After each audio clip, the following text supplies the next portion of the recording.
Well, hi, good morning. Welcome to my shop. We're going to carry on the next step with this receiver, which now appears to be working so-so. So what I've done already is I've taken the back off it.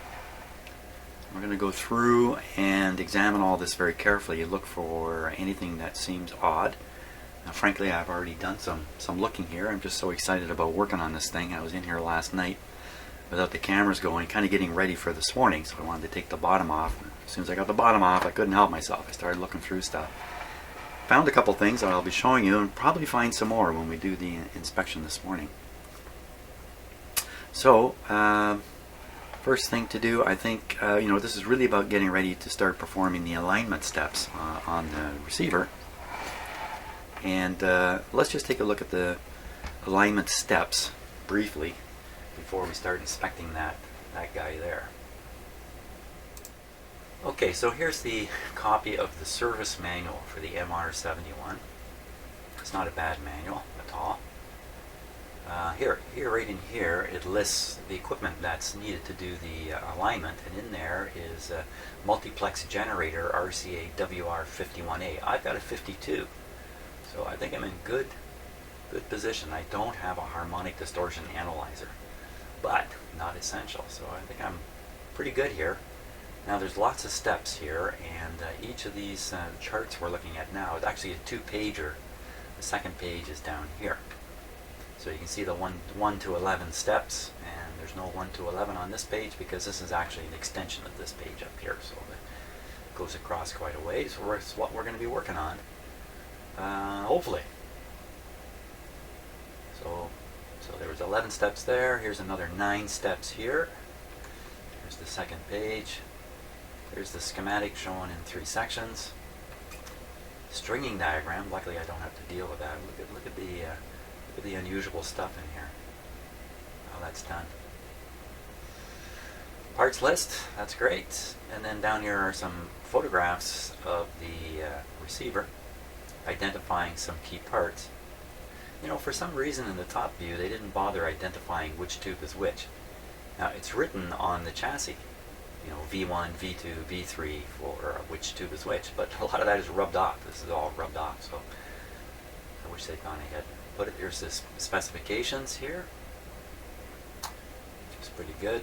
And look at this one here, radiation, substantially lower than FCC requirements. Well, we've already found that I'm able to pick up signals with my little loop sniffer coil and my SDR radio. And there's a nice, wonderful chart. I hadn't studied this one yet, showing all the, it's a block diagram of the receiver. Look at it. My gosh, it's complicated. All that just to hear some FM stuff. McIntosh, or McIntosh. I've always called it Macintosh. I think now it's McIntosh. I don't know. I apologize to all of those who share that name. I'm probably disasterizing it. So that's the manual. A quick look through the manual. It's really just a long chart of alignment steps. Great. Okay, so I think we can start the inspection with a full view of the whole thing here. Excuse me. So the moment I took the back off of this, I started noticing right away the quality of construction in this is very, very high. And some of the things I spot right away are the fact that most of the components are arranged in right angles. They're either this way or they're this way. So the builder took the time to orient all the components this way or that way. Now, why do you think they would bother doing that? This is all covered up. The purchaser will almost certainly never see inside here. Never. Only technicians ever look inside here, like me, and perhaps you. So why bother doing all that? And I think the answer is quite simple. When you build something this way, it's very easy to find mistakes in the manufacturing process. It's easy to spot stuff. And also, I'm guessing that you open up almost any one of these MR71s and they will look virtually identical inside. So when these things come back in for service, the service person who is looking inside them keeps seeing exactly the same thing. It takes time. It takes time to bend all these leads just right and orient all the components. But just to show you how valuable this can be, there is a component I spotted earlier that is not organized in a vertical or horizontal direction. And I'll save you the problem of locating it. It's this one right here. See, it's on a angle like that. So, you know, who did that? Why did the installer not bother straightening this one out? And the answer is, I'm pretty sure that's a replacement. And the other thing I noticed about it, it's not that this is an important replacement. From my eye, this capacitor, this capacitor, this one, maybe this one have been changed. Almost certainly this, and this. Just looking at this, you can tell that they are not installed in the same fashion. They just aren't. They just don't look quite right. Now, I could be wrong, okay? This is just what I'm perceiving. And also, and we'll take a close look in a second. When you look at the soldering quality and methods that were used all the way through here, they're very, very good. Very, very well done. When you get down here, it looks like I soldered the stuff. So, not so well done. I'm not Mr. Super Solderer. So that again suggests to me that this stuff has been changed out. And why would they change this resistor? If I'm right about that, probably burned out from a capacitor drawing too much current. My guess, I don't really know for sure why this got changed, but I think it did. I think it really did. Maybe as we scour around, we'll find some more components that apparently have been changed. So the next thing to look for is, what about apparently bad capacitors, like just your regular paper capacitor, molded capacitor, and electrolytic capacitors are all things to pay close attention to. Well, I'm happy to say there is no regular wax paper capacitors in here that I found anyway, and I think you're looking at it right now, you can't really find them either. Now there are quite a few electrolytics. Here's one, here's a couple here. You know, this guy, all these ones that were apparently changed. This one, which looks original, I'm pretty sure is electrolytic. So there's quite a few of them in there. Any one of those could be bad. Just look at the condition of this receiver. It's in excellent shape. It's probably been always stored in an excellent way. Perhaps even on display for its entire life, even though it hasn't been operating for the last while. And I believe it was in storage, though, probably in a closet in the owner's home for, I think he said 4 or 5 years. And he just pulled it out recently and turned it on, and bingo, it did what you saw it. It did not do what you saw it not doing earlier. So, should I do anything about these at this point? No, I don't think so.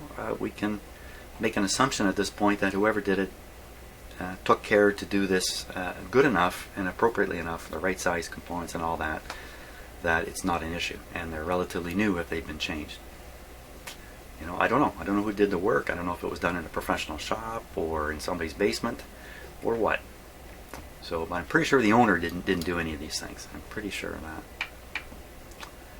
Now, what else can we see from a long distance? Just the basic layout of the amplifier. There's a large metal panel here, and up in here is all the IF radio circuits. And if you notice, this metal panel has screw holes, a little hard to see.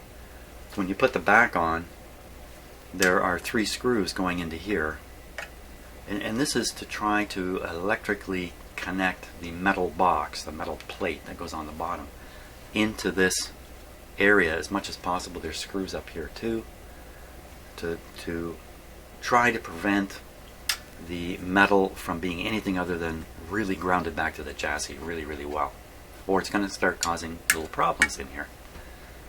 So there's all the IF and all that kind of stuff. The wires this is kind of interesting. We'll look at it. In fact, let's get the close-up camera going now. We'll start at the top and work our way down. Okay, so we'll come up to the top here. I was just talking about this area.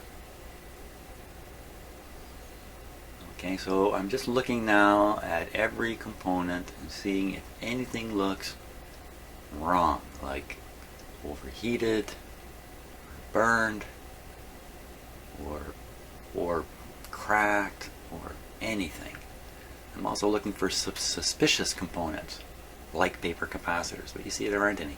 Now if you look at all those components, they look brand new. They look like they've never been operated. You know, and maybe this unit has been lightly operated. I really don't know.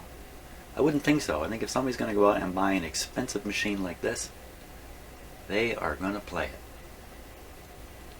So if that's the case, this thing has been operated a lot, and yet it looks like this inside, you know the designers took care to make sure there was no heat in this thing. Nothing is heating up. Looks fantastic. Now, here's this panel I was just talking about here. Now you can see wires got it. The wires have to go from this area here, the IF area, into the rest of the receiver.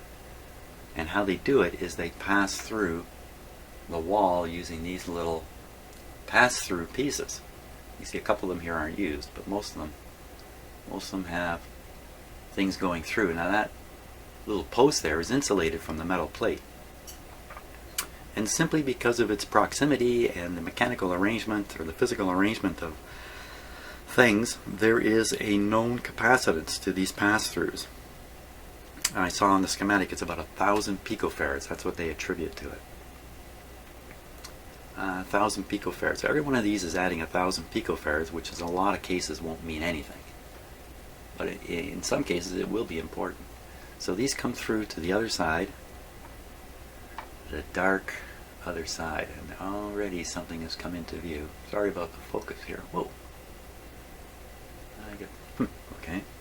Let me just change my light here a little bit. Okay, so those two, I think people call them bumblebee capacitors. Those guys are pretty questionable. They're basically plastic shelled paper insulated capacitors known to be problematic. Now, I can tell you now, those are the only two in there. So we're going to look at those more closely in a moment. So you can see the pass-through,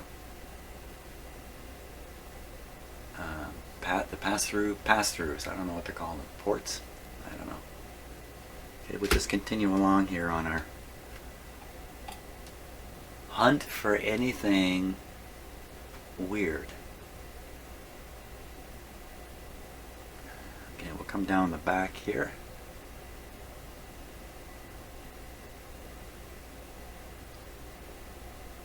And that includes unusual components or things that I don't recognize. I'm curious about that kind of stuff.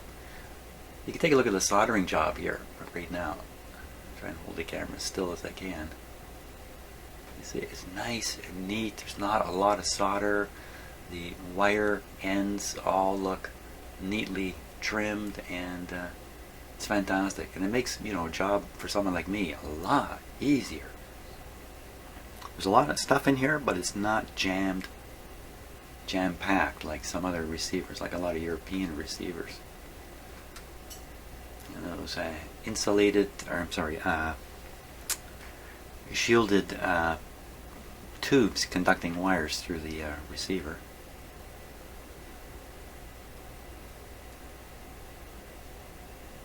Okay, so now we've gotten below this big box here. This is basically the I don't know what this is. This is the very front end of the radio, I believe, is inside here. I think this is the front end here, and then the IF is up here, and then the audio stuff's back here. And I don't know what all of this is. I don't know yet. I'm just, hey, it's not like I know everything I'm looking at here. I'm learning this as I go. But, this area looks suspicious to me as part of the discriminator or something like that. I don't know why I'm thinking that, but I am. There's a big diode there. More capacitors. Any one of these might be a little suspicious. Let's look at this one and see. Now it's laid in on right angles. Let's see if we can. I'm looking at the solder job. I can't be sure, but it might be original. This might be original. These big high wattage resistors do not appear to have been heated up significantly. None of them. There's no sign of heat in this anywhere. I can tell you now. So okay, so we'll get down near the bottom. So okay, so there's a big safety capacitor there. Look at 1400 volts. This thing is prepared to take. And I'm pretty sure it's just hooked up across the line. It's like a two capacitors in one inside there. You can almost see it from the shape of the capacitor right in here. It's actually two capacitors in one. That's a line filter. That looks to be in great shape. There's some little coils here. Don't know what they're doing offhand, but I think they're part of the power supply because they're down in this area. There's some more big capacitors now, or big resistors. Big resistors in the power supply almost always get hot. There's two of them in there. And I don't know what these ones are doing. I'm just guessing because I don't know yet. But if they are related to the power supply, they also show no signs of heat. Here we can get a closer look at these capacitors that I suspect are replacements.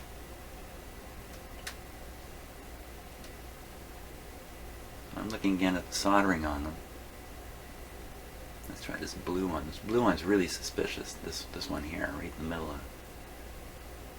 And there's that angular resistor. See, there's virtually no reason for that resistor to be on that angle. Let me straighten the camera up there. It could have easily been installed in a right angle position, but it wasn't. So I suspect somebody else did that. And you can see the solder down there. There's a solder tail sticking out where when you person drew the soldering iron away, it pulled the tail of solder with it. Tail or a tongue or whatever you want to call it. Notice the wires down there. There's a lot of. Let me point right to it. What I'm seeing here. This wire here. See, the insulation is melted back on it, and there's a fair bit of bare wire. I think you'd be hard pressed to find that anywhere else in this receiver. Like if you just look at these wires, they're not melted back at all. So again, these are all indications to me that someone did this. See, even this light blue one here, also it just looks like it looks too new to me.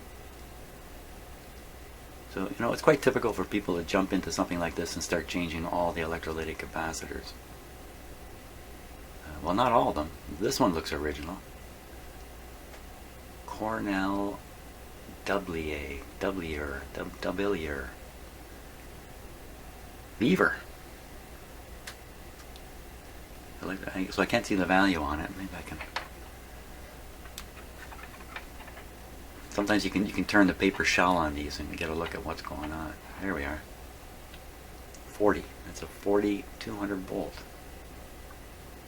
I suspect it's all part of the power supply. We'll come over here.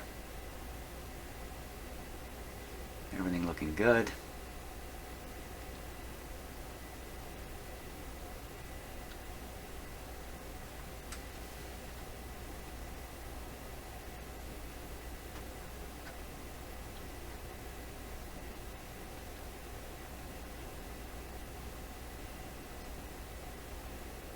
Just concentrating a little heavier while I'm looking.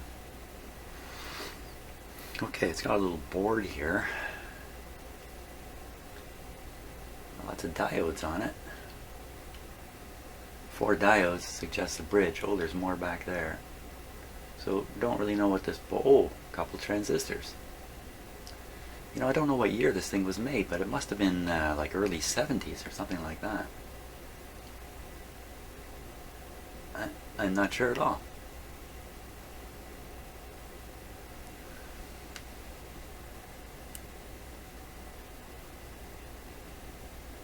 Very nice. Okay, now we'll come up the front here, the control area. Not much to see.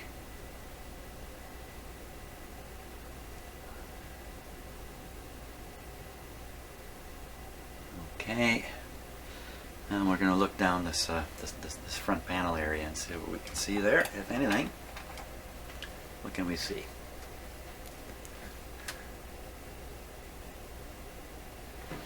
Let me get my little light here. What's that blue? That blue thing, the blue tube. Oh, it's a light. It's a light. I'm not sure that. I guess that light, maybe its purpose is to shine light into the meter there. That's the stereo tuning meter there on the front. The tuning meter. So I guess that's what that is. Is there no front panel lights? No actual front panel light? Way up, way up. Oh, you can't see because of the reflections. Way up in the top there. I don't see anything. Anyway, moving on down. Lots of string in there. Boy, I'd hate to restring this guy. Ooh. That's a scary thought. Okay, so there's the Magic Eye tube. I was studying the schematic. This Magic Eye tube, which on the front panel, which you may not be able to see here, is positioned, where is it? Here. It's positioned right above the signal strength indicator, and it says multipath on it. Interestingly enough, exactly the same signal is sent to the Magic Eye as is sent to the signal strength indicator. And I think because the Magic Eye is electronic, it's very fast. The meter, because it's mechanical, is not nearly as fast. And I think the idea is when you have multipath interference, the signal strength is actually wavering around rapidly. So the way you tune this is you tune to make the meter go to the highest setting, and then you look at the multipath indicator, and if it's jumping around, you rearrange your antenna to try to get more of the station you want and less of the station you don't want, which is causing the multipath or reflected signals. Multipath really hints at reflected signals. So that's the purpose of that. Boy, excuse me. Cool. Cough break here.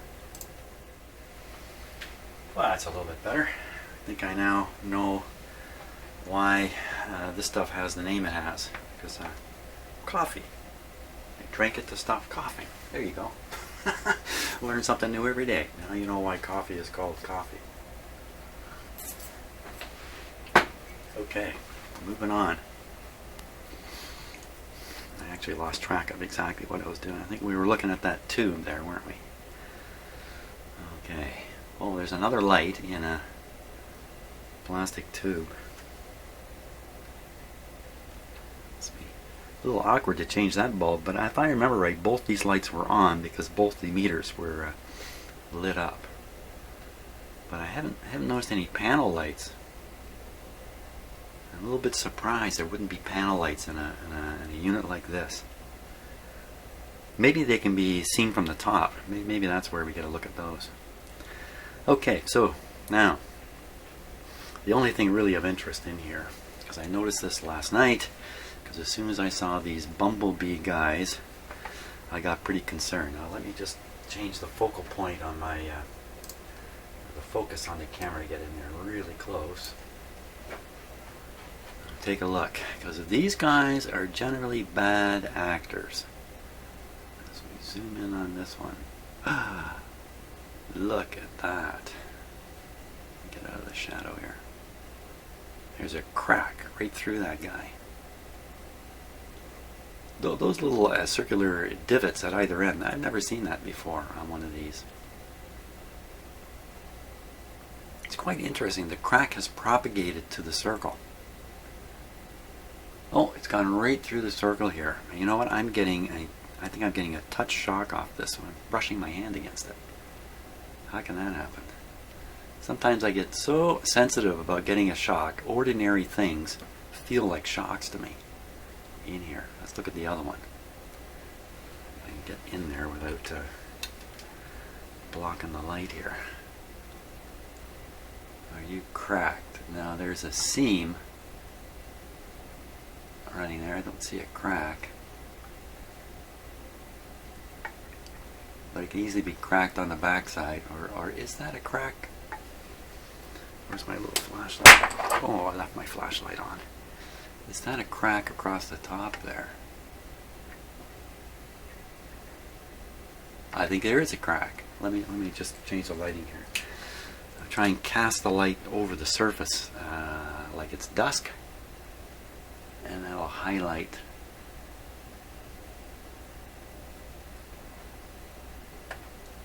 a crack. I'm looking at the orange band.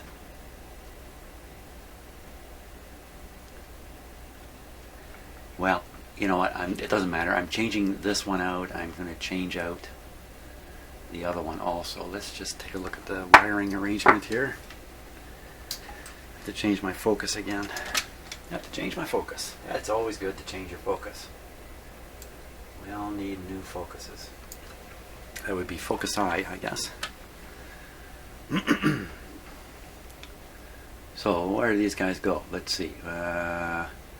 This, I'm looking at the lead coming out of the end of this one. Wraps around, goes down to it. Busy terminal to ground terminal. Okay, so that's basically a capacitor to ground. The other end's hooked up to this 470 resistor. That's then going to a pin on this tube. Great, I should be able to find this on the schematic pretty easily. Let's see the other guy. Okay, so this end is also going right to ground. And otherwise it's going through a pass-through thing. And there's a 10K resistor there going to the white wire. And on the other side, 470 going to a tube. Great. So this should be easy to sort out where these capacitors are. In the scheme of things, I need to know the size. It's probably written on them. It's coded in that color banding there, which frankly, I don't like it. I certainly don't have that banding in my head, but I could sort it out if I have to do that, but I'd rather read it off the schematic anyway. When we get those out, we'll break them open and look inside too and see what's up. Maybe I'll test them before I break them open. So I think that's really the objective of today's video. It's going to be in replacing those two capacitors. So let's see if we can sort out where they are. Where are they?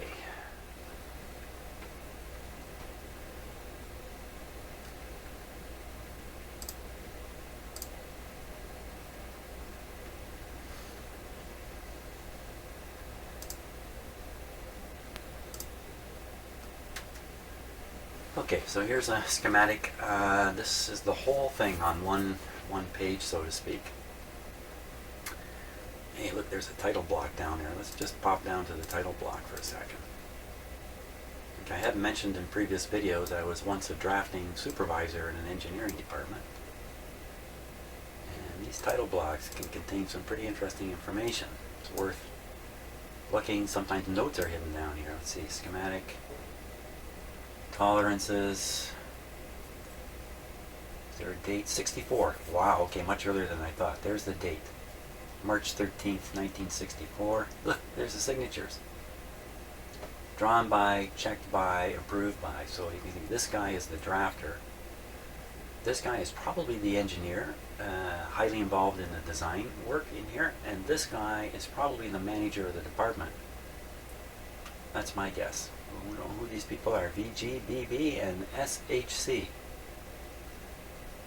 Complex drawing number there. Yeah, oh, look at this over here. Starting serial number 220B01. 20B01. And the serial number on this unit is 25B54. So I'm going to guess that this number, the 20, it's a starting number, so the 25 may mean 5th version, and the 54 may mean the 54th machine made of the 5th version, and this schematic is version 0. I don't know if that's true or not. I'm just making that up as best I can. I'm trying to understand what all is up. Now, let's not look at the schematic just yet. Let's jump over here to the manual and go down to the parts list. Way down here is the parts list. Okay, capacitors. A little more screen room here. So, long list of capacitors, all the way down to 96. 96 capacitors, at least 96 numbers. Come down, and what I'm going to look, oh good, okay, description of the type. So we come down here, we look for capacitors, like paper capacitors, but I didn't see any paper capacitors, so non-polar ceramic, but hey, paper. Paper. There's no paper. This is probably the one of the two we were looking at. It's paper insulation inside the molded capacitor. I'd expect this to say molded, but they're actually naming the type of dielectric inside the capacitor, I guess. Okay, so there's one. If there's another one, here's another one. C70 paper.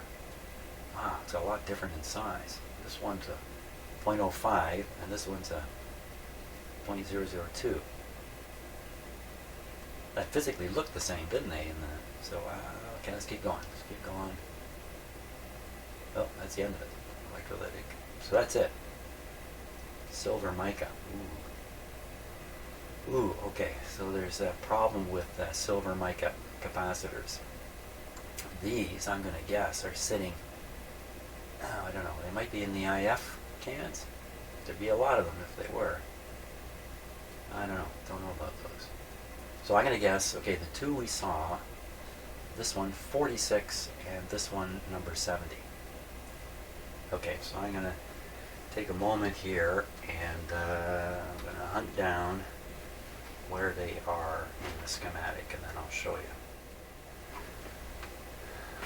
Okay, so wow, it's a big schematic. The numbering here is done properly, so it's not too hard to begin zooming in on where a capacitor 46 or a capacitor number 70 might be.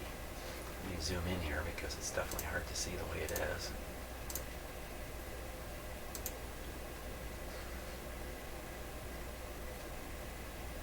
Okay, now where to go? I had it.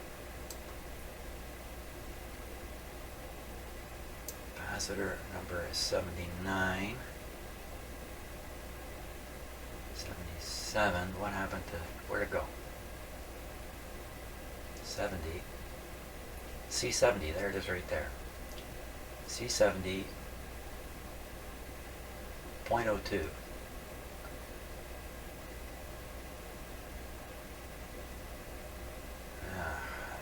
Far be it for me to tell you what these components are right now, but you know, this looks like some kind of a detector, something like that.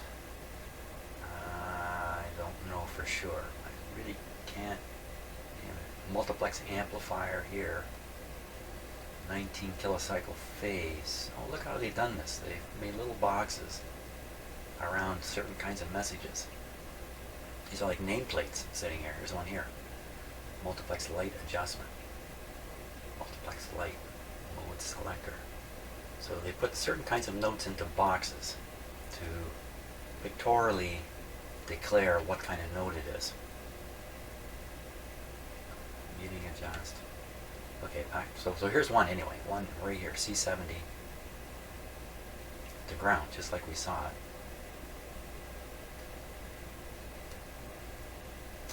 Doesn't look terribly critical, but you know, there's a chance this capacitor is leaking. 95 volts here. I'm gonna guess, I can't be sure, this is very high impedance here, so maybe a little leak here is important. I don't know. Now the other one, 46. 46. Let's get a little interesting with the 46. If I can find it. Where to go? There's 47. There's 46 right there. 0.05, basically. The muting control. Oh, that's interesting, isn't it? The muting control doesn't mute, or appears to not mute.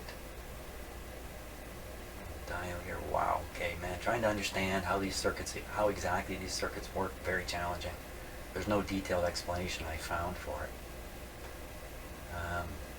Incidentally, when you look at something like that, right there, that's a wire passing through something, like I showed you in that metal separating wall, and that's declaring the capacitance of. I said 1,000. It's 100 here. I thought it was 1,000 picofarads. It's 100 picofarads. See, yeah, here's one down here, 1,000 picofarads. C47, C46.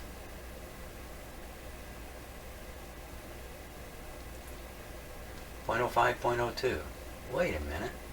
Wait a minute. Whoa. One of them was 0.0022, not 0.02. What's going on here? Oh, things are going wrong. Where'd it go? Where'd the 70 go?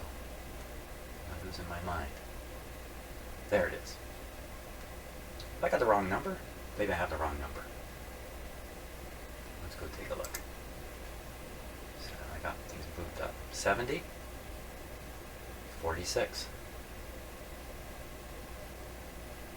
0.002, 70. What's going on here? Okay, C70. C70. Oops. C70. Wake up. Come to your senses, Jim. Here we are. C70. C70. 0.02. Oh, okay. Now, yeah, there's a good chance I'm looking at an earlier version of the schematic, and they've made changes. They made this capacitor smaller, maybe. Wait a minute. Wait. This is the same. You know what? This is a different schematic, maybe. Let me look and see if I can find this on the schematic that's right in the manual, which is kind of hard to look at. Let's see if we can do that. Schematic in the manual. Where are you? Here you are. Hard to look at. It's on 3 pages, and it's got the center of the book here, kind of obliterating a bunch of stuff. And look at that. There's C70 right there. For those of you watching this on your iPhone, can't watch my videos on an iPhone. 0.02, it's exactly the same. I got something wrong here? Let's see. This capacitor, one side grounded, other side straight to a tube. Those capacitors I looked at didn't do this. They didn't go straight to a tube. What's going on? Okay. I don't want to do anything until I'm sure of it with this receiver. So let's go back and gawk at the radio some more. What's going on?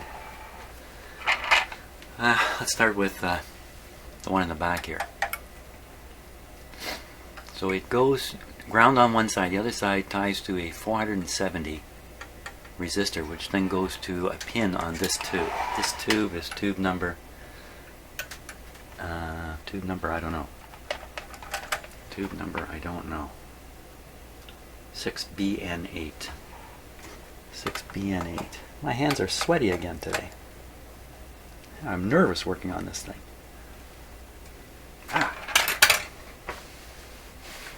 Nervous or excited? 6BN8 in this position. 6BN8. And let's count which pin it is right now. 6BN8. So there's the gap. 1, 2, 3, 4, 5. Pin number 6. So it's pin number 6 has a 470 ohm resistor. Turn off my flashlight. Pin number 6 has a 470 ohm resistor. Let's go take a look.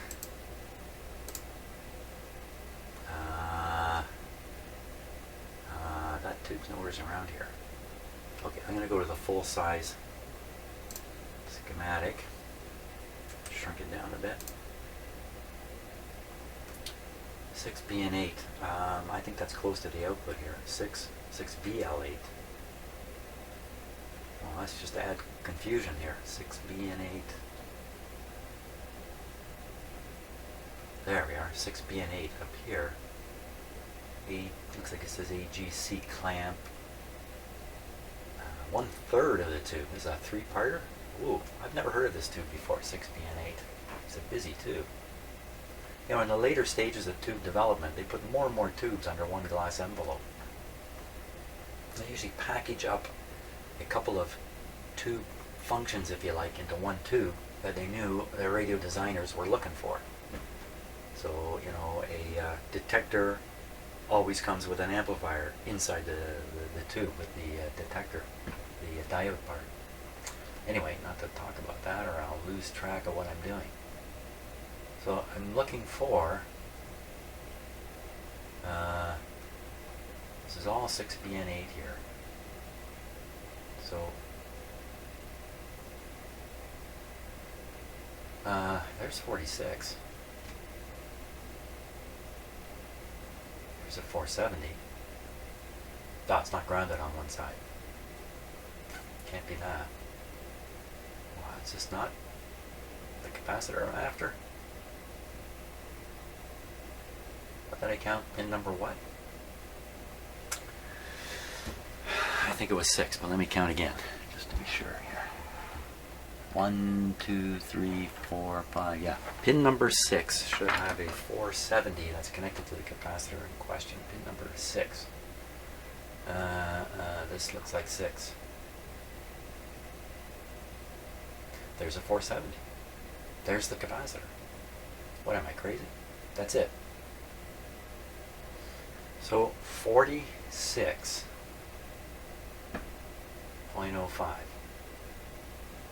That's the one that's down on the main panel and not on that little sidewall.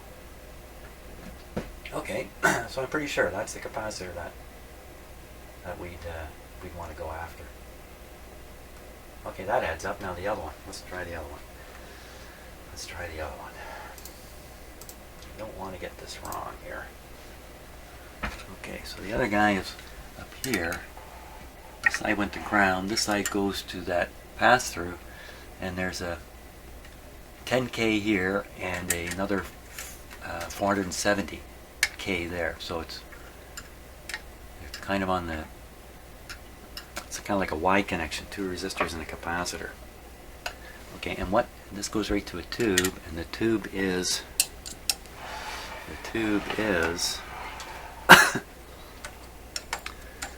this one. Which one's that?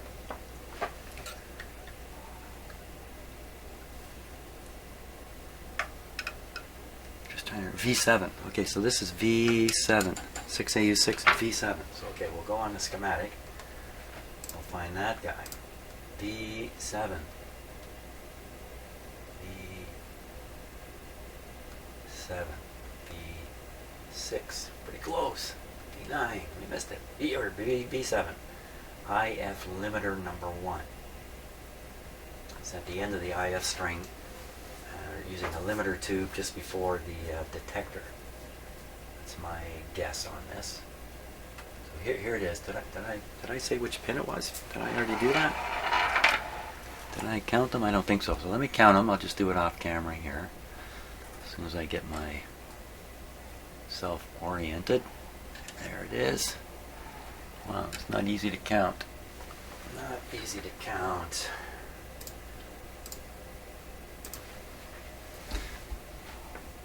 So this one here, there. I'm looking for the gap on that tube.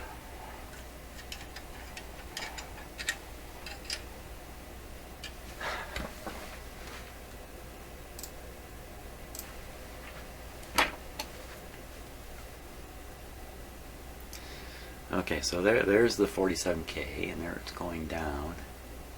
There's the gap. Up in the 2 o'clock position here. So we count clockwise. 1, 2, 3, 4.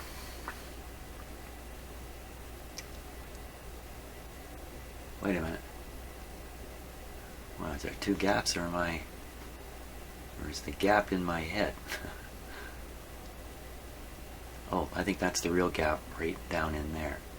So that would make the pin we're looking for, pin number 1. Well, they're numbered, for crying out loud. Just read the numbers. Pin number 1. Pin number 1. Just looking at that solder connection there. Pin number 1 on pin 1 on tube 7. Oh man, how can I remember this stuff? It's so it's so hard on me. So pin number 1 down here. There it is. Okay, off we go. It's a grid. Now we don't want to have a bad capacitor on the grid. Holy smokes, man. Ah! 470K, pass through. There's the capacitor. 0.1, C24. C24.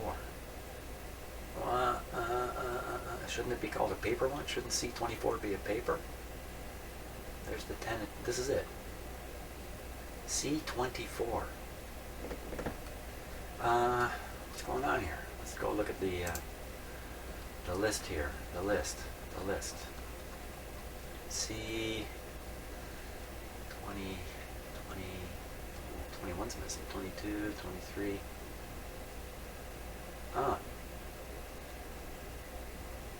Where's 24?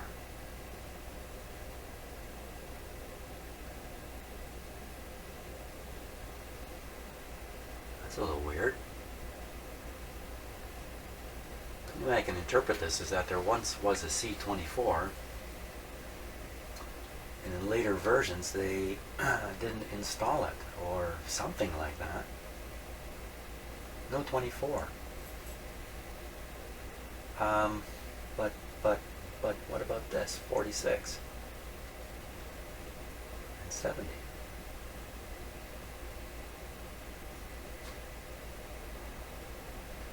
Let's see if we can identify 70 in the back of the machine. Oh, this is turning into a real paper chase. Oh man, I gotta keep my spirits up, you know. C70. Okay, let's go C70. Let's go C70. Again, C70. Isn't it down in this area here somewhere? There it is. C70. It's off of pin 3. It's right off pin 3 of tube 6U8. Oh, that's in a different spot here in the radio.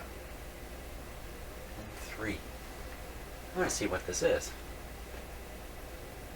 Pin 3 of the 6U8. Okay, I think I got it. Pin 3 of the 6U8. Pin 3 of the 6U8. Okay, so the 6U8, this one's a little odd because, let's go this way. Here's the 6U8, and somebody took the time to write it here, 6U8. Well, why would they bother doing that? These other ones are all rubbed off too. 6U8A. Occasionally, a 6U8 and a 6U8A might be slightly different. Don't worry about it. Right now, 6U8, it's way down here. So that capacitor, it's down here somewhere. What pin did I say? Quickly, somebody tell me what pin number it was. Pin number 3. Thank you. Pin number 3. Let's do it on the close-up camera here. Pin number 3. See if we can solve this mystery. I do not want to muck anything up. I don't want to make assumptions here. I want to feel completely sure before I make my mistakes. Okay. Let's see. Read the numbers. If I kind of can.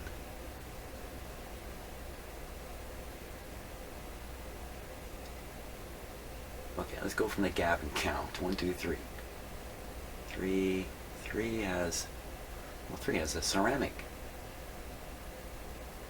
capacitor on it.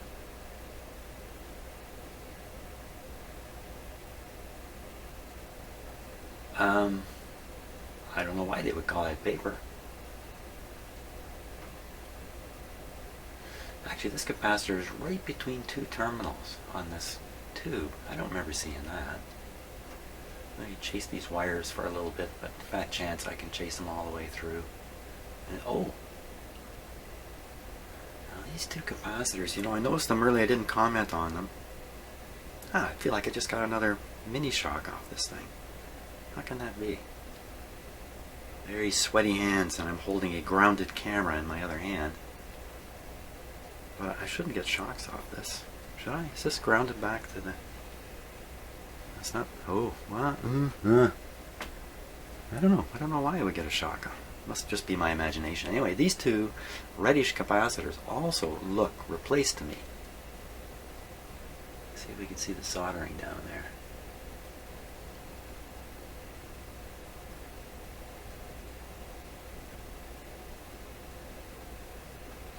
Hard to say, isn't it?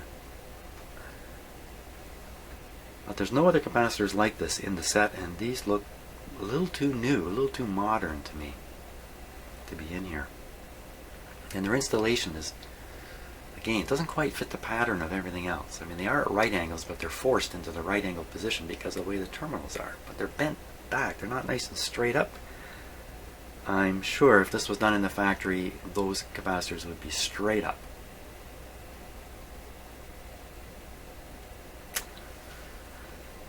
And that's on some kind of coil there.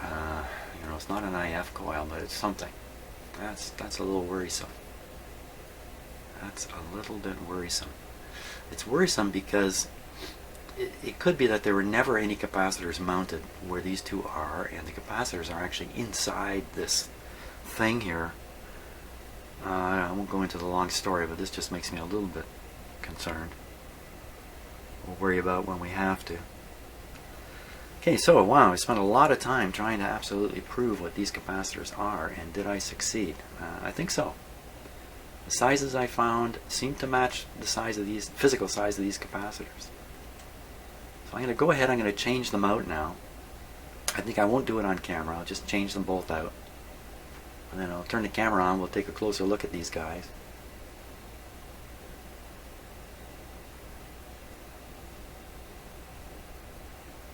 And we'll put them on the capacitor checker and check them out too. Okay, that's what I'm going to do. Time to listen to the Sunday morning radio news shows anyway.